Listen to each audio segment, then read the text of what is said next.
Tous coupables des faits qui leur étaient reprochés, actes de torture et de barbarie en réunion, séquestration suivie de mort.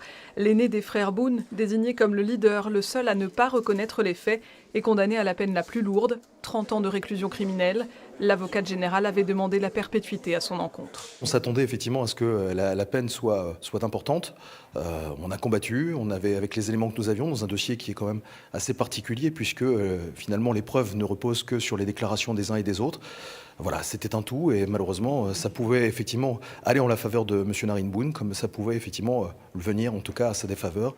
Sa sœur, Nari Boone, chez qui Christophe Rambourg a également été séquestré et violenté, est condamnée à 21 ans de réclusion criminelle. Gilles Lefebvre, son ancien compagnon, 18 ans, une hiérarchie dans les peines conforme aux attentes de son avocat. C'est une peine qui me satisfait, d'abord parce que elle est, à mon sens, en adéquation avec le comportement de Gilles Lefebvre depuis le début de cette affaire, qui a reconnu, sans qui les faits n'auraient pas pu être, en tous les cas, reprochés aux accusés, qui a fait preuve d'un profond remords, et je pense que ça correspond à la réalité.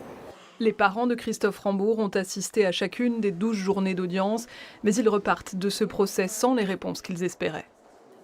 Non, on ne sait toujours pas le pourquoi qu'ils ont fait ça. Pourquoi l'avoir séquestré, torturé, bon après je passe les détails, et pourquoi? Ça ils ne le disent pas. Les avocats de la défense, comme le parquet, ont désormais 10 jours pour faire appel.